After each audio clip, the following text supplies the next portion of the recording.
जिस समाज में बेटी को बढ़ाने की बात की जाती है, उसी समाज में मौजूद कुछ लोग जो हैं वो बेटियों को जलाकर मार देते हैं। दरअसल हम यह बात इसलिए कह रहे हैं कि झारखंड के दुमका की बेटी अंकिता को एक व्यक्ति ने घर में सोए अवस्था में पेट्रोल छिड़ककर आग लगा दिया। 5 दिनों तक अस्पताल में संघर्ष करने के बाद भी अंकिता ने अपनी जिंदगी से हार मान ली। देखिए इस वक्त ये तस्वीर आप देख रहे हैं, मोराबादी के गांधी प्रतिमा के समीप तमाम जो लोग हैं वो रांची के युद्ध ब्रिगेड के लोग हैं और ये मांग कर रहे हैं कि अंकिता के हत्यारे को फांसी की सजा हो, फास्ट ट्रैक कोर्ट से उसे जल्द सजा दी जाए। इनसे ही जानते हैं हम, सूर्य प्रभात जी, क्यों इस तरह से समाज में घटना बढ़ता जा रहा है? साफ तौर पे आप देख लीजिए मदन जी, मेन रोड की घटना होती है, एक समुदाय विशेष अपना एक भीड़ लेके आता है, गोली चलाता है आम नागरिक पे, पुलिस पे, सब पे गोली चलाता है। पुलिस की जवाबी कार्रवाई में उसे गोली लगती है, उसको रिम्स में भर्ती कराया जाता है एकदम बढ़िया से एम्बुलेंस में, पुलिस सिक्योरिटी में एकदम सायरन बजाते हुए, और बाद में उसे अच्छी बेहतर इलाज के लिए एयरलिफ्ट करके, मेरा और आपके व्यूअर्स जो झारखंड के हैं, हमारा टैक्स का पैसा से उसको एयर एम्बुलेंस से दिल्ली भेजा जाता है एम्स बेहतरीन इलाज के लिए। वहीं एक तरफ हमारे समाज की एक बहन, एक बेटी अपने घर पे, जो सबसे सुरक्षित जगह होता है घर, अपने घर पे रात में सो रही थी, उसको सुबह वो लड़का धमकी देता है और रात में उसके घर में घुसता है और उसको आग के हवाले कर देता है पेट्रोल जला के। 90% तक जल गई, सरकार बोलती है 70% बर्न है। मैं पूछना चाहता हूँ, उसके पहले भी एक पंचायत हुआ था जिसमें ये भरोसा दिलाया गया था उस परिवार को कि शाहरुख आगे से परेशान नहीं करेगा। कहाँ गया वो पंचायत, कहाँ गया वो प्रशासन? किसी ने इसका, अब बोल रहे हैं कि हमने अरेस्ट किया है। जब वो अरेस्ट होता है तो वो थाने में बैठ के ताड़ के हंस रहा है, थोड़ा भी उसे अपने कृत्य पे शर्म भी नहीं है। दूसरा, जब अंकिता को वहां से, और वो विधानसभा क्षेत्र किसका है? माननीय मुख्यमंत्री के भाई का विधानसभा क्षेत्र है। प्रशासन, जिला प्रशासन सोच लीजिए कि किस गहरी निद्रा में था, उसने एक महज एम्बुलेंस तक की व्यवस्था नहीं कराई। अंकिता के पिता ने चंदा करके वहां से एम्बुलेंस की व्यवस्था की और उसे रिम्स लेके आया। कोई सरकार का एक प्रतिनिधि नहीं गया उनसे, अंकिता से उसका हाल चाल लेने। वहाँ के विधायक जो है हेमंत सोरेन जी के भाई, वो भाई के साथ सीटी बजा रहे हैं, नाव घूम रहे हैं, खस्सी मछली खा रहे हैं। यही करते रह जाइएगा। मैं पूछना चाहता हूँ माननीय मुख्यमंत्री जी, अगर थोड़ी भी आपको झारखंड के लोगों की चिंता है तो आप इस पे अपनी स्थिति स्पष्ट करें। अविलंब फास्ट ट्रैक कोर्ट से इसको केस कराते हुए फांसी की सजा दे, 1 करोड़ का मुआवजा दे और उस परिवार के, पीड़ित परिवार के किसी एक व्यक्ति को सरकारी नौकरी देने का आप घोषणा करें। ऐसा मनोबल क्यों बढ़ रहा है? कुछ लोग जो समाज में बेटियों को इस तरह से मौत की नींद सुला रहे हैं। ये साफ नजर आता है कि वो इसलिए हंस रहा था जो शाहरुख था, क्योंकि उसे पता है कि हम कुछ दिन के लिए जेल जाएंगे और फिर निकलेंगे और फिर वही पुनरावृत्ति इस घटना को देंगे।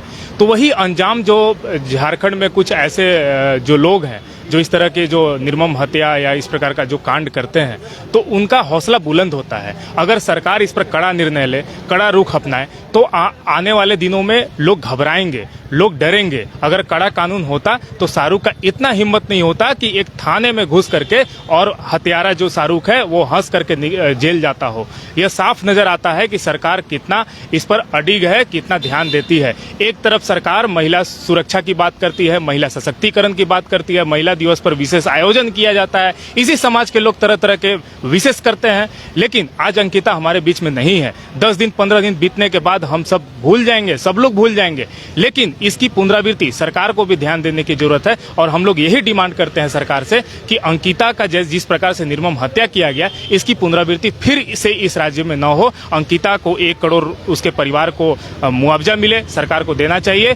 साथ ही साथ उनके परिवार में एक सदस्य को सरकारी नौकरी दे सरकार क्या गंभीर नहीं है? लगता है कि सुरक्षा का व्यवस्था नहीं है, इस वजह से हौसले बुलंद हो रहे हैं उन समाज, उसे लोगों की। सरकार यहाँ सिर्फ एक वर्ग के लिए गंभीर है।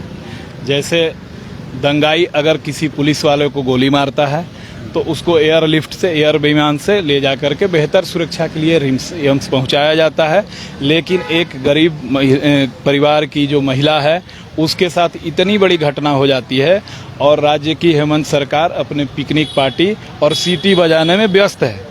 एक तरफ वो कहती है कि महिलाओं को सुरक्षा देना मेरा प्रथम कर्तव्य है, लेकिन उनके भाई के विधानसभा क्षेत्र में उनके नाक के नीचे इतनी बड़ी घटना होती है उनको इतना समय नहीं है कि वो जा कर के उस महिला का दुख और दर्द देख सके। हालांकि आज वो चली गई, पूरे जितने राज्य की जितनी महिलाएं हैं वो सब हेमंत सोरेन से बस एक ही सवाल करती होगी आज के डेट में कि महिला सुरक्षा के नाम पे इतना बड़ा ढोंग क्यों?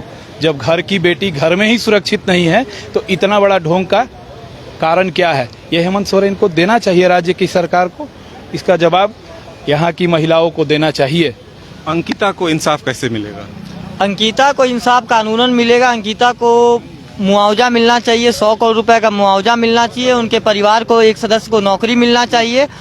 और मैं आपके चैनल के माध्यम से मैं मुख्यमंत्री से पूछता हूँ, क्यों मुख्यमंत्री जी एक पत्थरबाज को हेलीकॉप्टर और एक गरीब लड़की को कुछ भी नहीं, और आप उधर नौका विहार करने में व्यस्त हैं और आपके भाई भी नौका विहार करने में व्यस्त हैं। आपके भाई ने तो एक बार भी सुध नहीं लिया जाके उस लड़की का कि उस लड़की का क्या हाल चाल है, उसके परिवार का क्या हाल चाल है। ना आपके नेता ना आपके मंत्री कोई एक बार भी आके रिम्स में देखें कि उस लड़की का क्या हाल चाल है। और लड़की तो मर गई बेचारी, और आपके जो नदीम थे वो तो बच गए। मतलब इस तरीके की दोहरी मानसिकता कब तक चलेगी मुख्यमंत्री जी? अंकिता ने तड़पते हुए कहा कि हमें उसी तरह से उसको भी दर्द का एहसास कराइए जिस तरह का दर्द हमें दिया है। क्या कहेंगे? आज तो अंकिता रही है। देखिए, जो ये कांड हुआ, ये जो मन बहुत ही अंदर से व्याकुल और व्यथित है। और जो सरकार की जो गतिविधि है, एक तरफ नौका विहार और दूसरी तरफ इस नाबालिग बच्ची के साथ जो घर में घुस के जो आक्रमण हुआ, इस पे हमला हुआ और उसकी बेचारी की जान चली गई, कहीं ना कहीं आर्थिक रूप से कमज़ोर होने के कारण वो जो है उसकी जान चली गई। अगर सरकार इसको समर्थन करती, इसका सहयोग करती, तो हो सकता है वो लड़की आज हम लोगों के बीच रहती। और इस सब के बीच जो है सरकार की जो तुष्टीकरण की नीति है, उसकी जो पराकाष्ठा है, उसकी ही ये परिणति है कि आज जो है वो लड़की, वो बहन हम लोगों के बीच नहीं रही। आए दिन महिलाओं के साथ जो घटना घट रही है, रामगढ़ के सिरमा गांव में जो है अल्पसंख्यकों ने एक नाबालिग लड़की को जबरदस्ती जो है एक छोटा सा वीडियो डालने के चक्कर में उन्हें उठक बैठक कराया और वो परिवार आक्रांत डर के माहौल में है। पिछले 2-2.5 साल में 4000 से 5000 महिलाओं के साथ गैंग रेप, बलात्कार, उनके साथ रूपा तिर्की को ले लीजिए। आए दिन ऐसी हजारों घटनाएं हैं जिसे देखकर मन बहुत ही व्यथित और व्याकुल होता है। और कहीं ना कहीं जिस समाज ने लोगों ने जो वोट देके सरकार को सत्ता में लाया था, वो अपने आप को आज ठगा महसूस कर रहा है। क्या कहेंगे? एक बेटी को इंसाफ कैसे मिलेगा? आप ही रखिएगा सर। आपसे सभी को निवेदन है मेरा तरफ से, हम एक बुजुर्ग आदमी हैं, लेकिन मेरा भी बेटी है, मेरा भी नाती है, मेरा भी नतनी है। अगर इस तरीक़ा से अगर कोई कभी कर दे, देखिए आंसू भर रहा हमको। क्यों? आप लोग कुंदक से हैं ना, कुंदक से हैं। बताइए, किसी को माँ बहन बेटी को अगर वैसा कोई करता, उसको क्या सजा दीजिएगा? हम कह रहे हैं कि उसको 100 साल का सजा दीजिए। देखिए, एक बुजुर्ग के आंखों से आंसू निकल रहा है। ये सिर्फ ये कह रहे हैं कि आज अगर मेरे बच्चों के साथ, मेरे बेटी के साथ, मेरे पोती के साथ अगर इस तरह की घटना को अंजाम दिया जाता है तो फिर उसे सजा से क्या होगा? वो वापस लौट नहीं सकती। 100 वर्ष का सजा भी कम होगा। हाँ, ऐसे लोगों को क्या फांसी देनी चाहिए? हाँ, देना चाहिए। सुनिए ना, हम तो पढ़े लिखे हुए नहीं सर, हम गरीब आदमी हैं, लेकिन ये सब जो हम कभी कभी पेपर पढ़ते हैं तो सुनते हैं ना, तो हमको बहुत दुख लगता है।